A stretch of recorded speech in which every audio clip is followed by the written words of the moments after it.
Oh, hello. Welcome to another edition of Behind the Lens Video Style.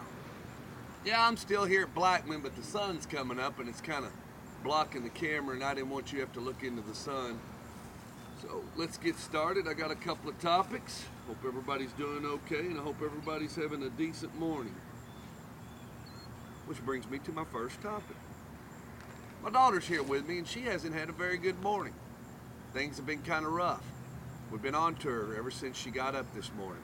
Did you brush your teeth? Did you get everything together because she's going to Kentucky? Have you done this? It's Friday. Yada, yada, yada. Do you have your homework? Did you get all your books in your book bag? It's been going on all morning. And we see things laying around and we're kind of concerned, or wrong colored socks, whatever it may be. I don't know. Maybe it's going on at your house. And kid kind of looks out the window as we come to the Behind the Lens, or you're taking them to school, or they walk out the door, and you wonder about them and you think about them. You say, you know, be all right, you're just going to have to pick it up. I don't get on to you just to get on to you. I get on to you because I love you. And so does your mom and dad. Doesn't matter what you're doing. So whether you're a football player, a softball player, or whatever, and you're not having that good morning, we don't do it just to grind you or have fun. We do it because we realize later on we're not just going to be with you all the time. And it's good guidance. You just need to take care of yourself, especially if you're 11 years old, 7 years old, 12 years old, or maybe even a teenager, someone operating an automobile, or playing football on Friday night. We expect more out of you because you're doing more, and we're allowing you to do more, and we're supporting you. So with that, have a little respect and just say, okay, let me regroup, I'll focus, and we'll just hit it again. So with that, Spence, it'll be all right. Hey, it's just life. And if it isn't me, later on it's going to be somebody yakking and grinding you all the time. Let's see. Well, Tom said it'd be coming out.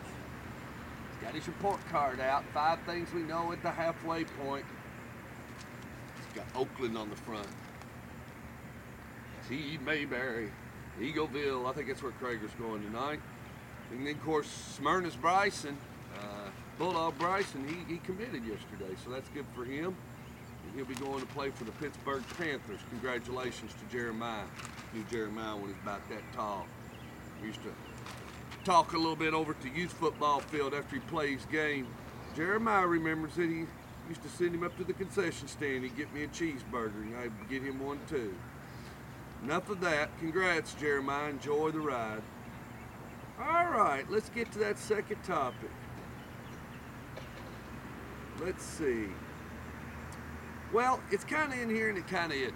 Actually, it was discussed Saturday morning when Philip let it out of the bag about Octavius doing a workout or doing something the morning after he had played a game, which brings me to mind. When I was growing up, I ran in and met a guy in my earlier ages that was the same way. His name was Rex Chapman, and we became very good friends. In fact, his best friend from his childhood still lives in this town. One of the best high school basketball coaches that's not coaching. If you want to know his name's Greg Bond. He runs a Harvest Bread Company on the other side of town. Neither here nor there, but he is the best basketball coach, like it or not. All right, let's get back to it. Rex loved to work out prior to us even going out on a Friday or Saturday night.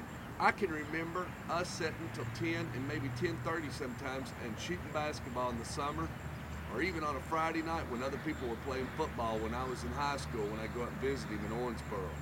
We'd shoot and shoot and shoot. He beat me in one-on-one and beat me and beat me.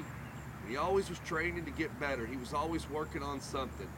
He worked more on geography of the court than I ever seen. He wanted to know every place, every spot, and learn the dimensions of the goal and why it was shaped. And some of the shots, he could shoot the ball up and over the basket, up over the backboard and down into it from the out of bounds. He knew he would never get to do that.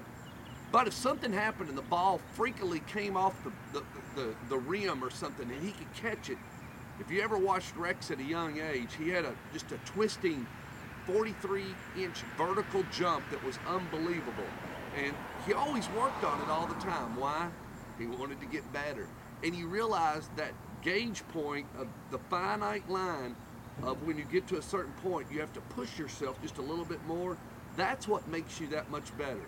And Octavius understands it. It's not that he's getting out there and probably running 16 miles or something, folks, but they're looking at his body probably if he's with a trainer. They're taking a look at where he is right now, and maybe he's just working on a few things with light weights or whatever it may be, or maybe a parachute or whatever it may be, that he can increase his agility just a little bit, or he feels something and he gets his cutting down better, or he sees something he wants to work on or he recognizes. Why? The kid's really working hard. He wants to be better. He wants to be number one. They had a great article on him earlier this week, and him working out and trying to get better, and with his linemen and representation of the linemen, the guys that block. And I loved it because it really wasn't about Octavius. It was all about those linemen, and they're working hard. And from game one to this game right now, and even the game we play tonight, they have gotten better, and they've taken a commitment. So the fans and the students and even the other players, they get to watch the offensive line do their little deal, and now they've got a little pack unity with them and Octavius. It's kind of neat, and it's lightning captured in a bottle because it'll only happen one time. And that's during the 2010 season, because this season, it won't be like next season, and this season isn't like last season. So with all that, I hope everybody's having a good week. Thank you for everybody and your nice emails and your comments and the phone calls about Judy's dad. I appreciate all your support. With that, we got to go up to Gallatin to take on the Bison in the Wing T. Last night, I went over to Riverdale to film the Riverdale Warrior freshmen and Blackman freshmen. It was a lot of fun, but I got a chance to get practiced up on the Wing T. I bet a couple of times in the first half, old Coach Hawkins is going to notice the camera goes this way and the ball's going this way. Got to get warmed up. You got to watch the hats, and you got to watch for the pulling guard, as Alex Wagner says.